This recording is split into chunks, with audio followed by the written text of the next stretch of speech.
All right. We're going to be in the book of Isaiah today, Isaiah 42, and we're going to look at verse 8. Verse 8. And God is talking to Israel, and Israel turned their back on God many times, and they began to worship idols. And so God is a jealous God. And God is not going to give his glory to anything, not to an idol, not to you, and not to me. And so he's making that very clear to them. So in Isaiah 42 and 8, he says, I am the Lord. There's only one God. I am the Lord. He said, that is my name, and my glory will I not give to another, neither my praise to graven images. So sometimes people put other things before God and give credit to other things. It is not your job. It is not your education. It is nothing that you possess and nothing that you can do that's opening doors for you and making ways for you. It is God and God alone. You could not have an education. You could not have intelligence. You could not have a job. Without God, you are nothing and you can do nothing. Everything we should give God the glory and the honor. It says, in everything give thanks. Give thanks to God. And our praise to God should continually be in our mouth. God said, I'm not going to give my glory to another. I'm not giving it to anything, and I'm not giving it to anybody.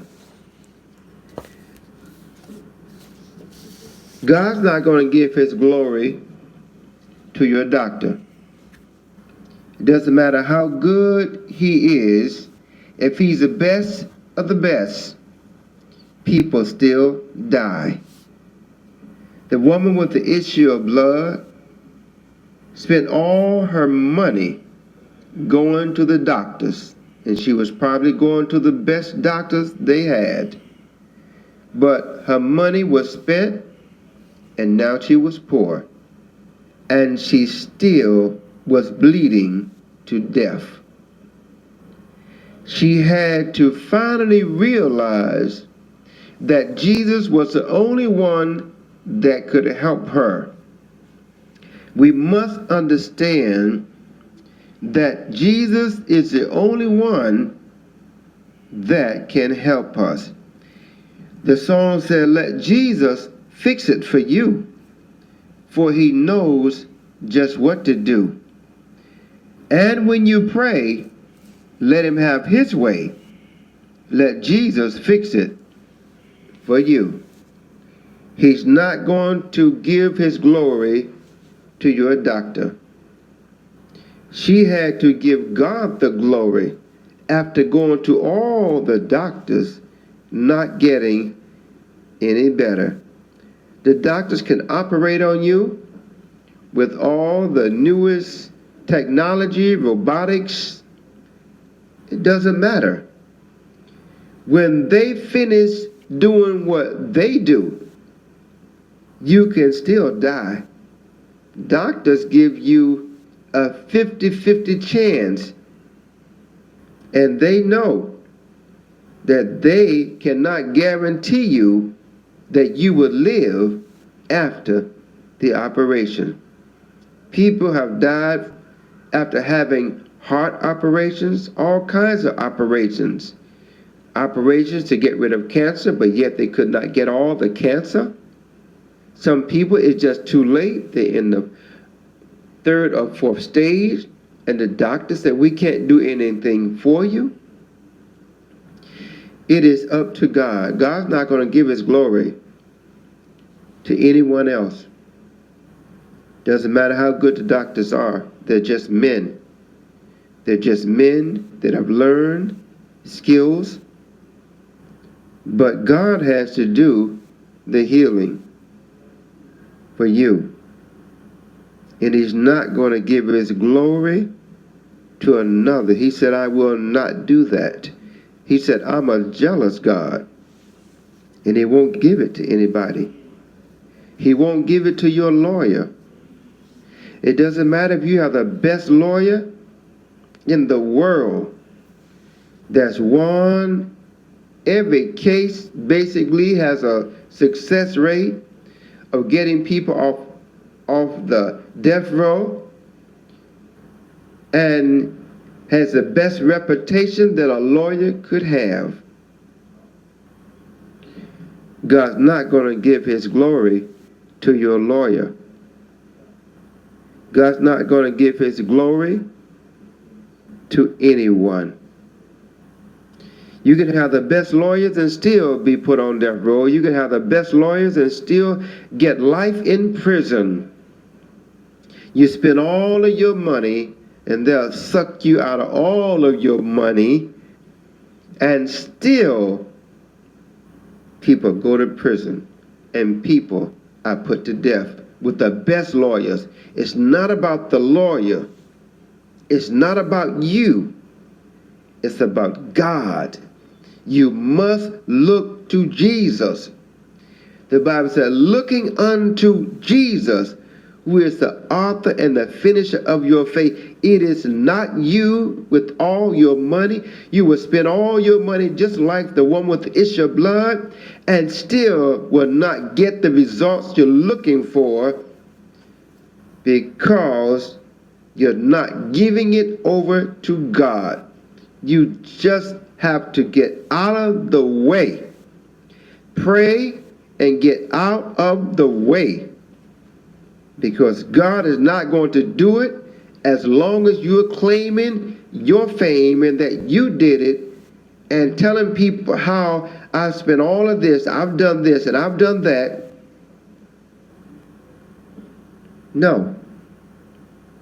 God is not going to let you take his glory. He's not going to do it.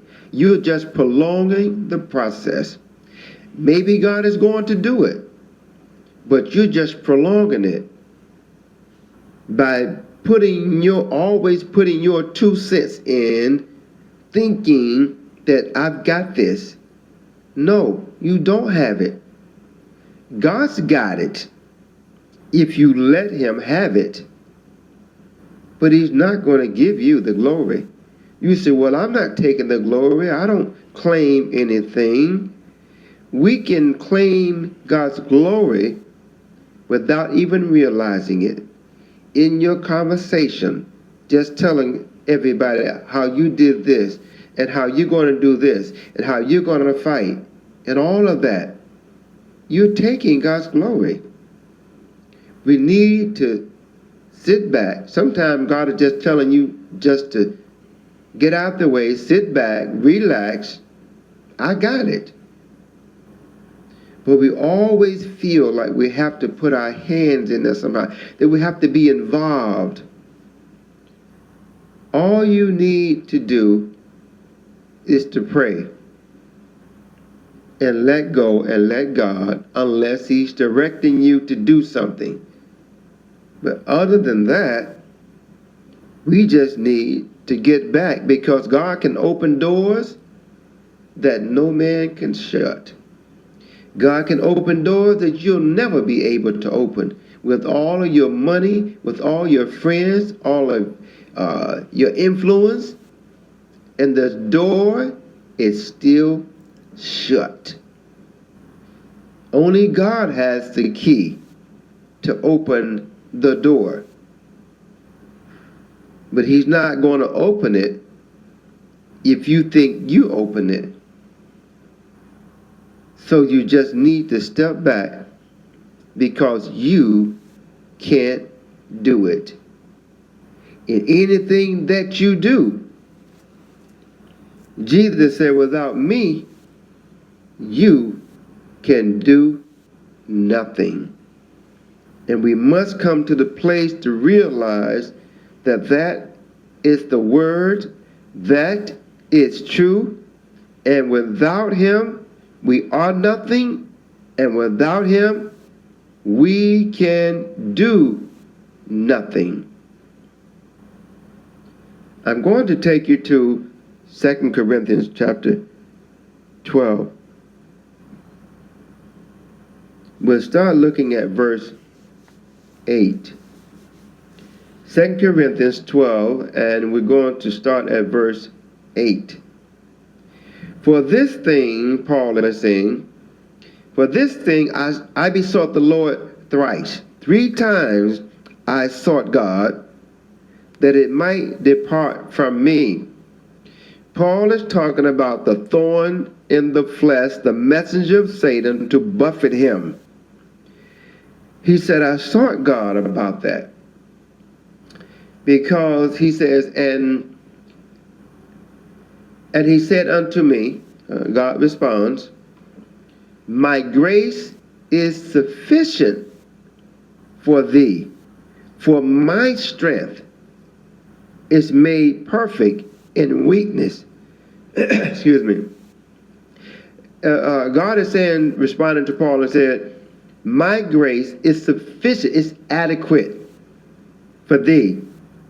My strength, my power, what I'm able to do is made perfect in weakness. It's manifest, it's revealed in your weakness, that you cannot do it.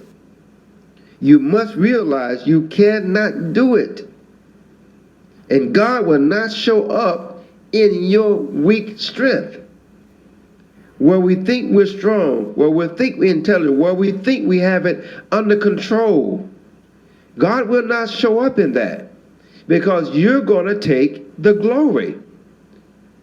You're going to take God's glory if God does it and you involved in it. You're going to take God's glory. And God said, no, I need you just to be weak. I need you just to be where you are, who you are, and know that without me, you can't do it. Most gladly, Paul says after this, therefore will I rather glory in my infirmities, in my weaknesses, in my inabilities. See, I'm just going to glory in that I can't do it. You know, that the power of Christ may rest upon me. If you want the power of God to rest upon you, if you want God to show up in your situation, then you must let go and let God. Because as long as you're holding on to it, and you're trying to maneuver, and you're trying to fix it, you're trying to make it right, you can forget God showing up. Because he said, my strength will show up, I will show up, when you back up. Alfonso Coble at sbcglobal.net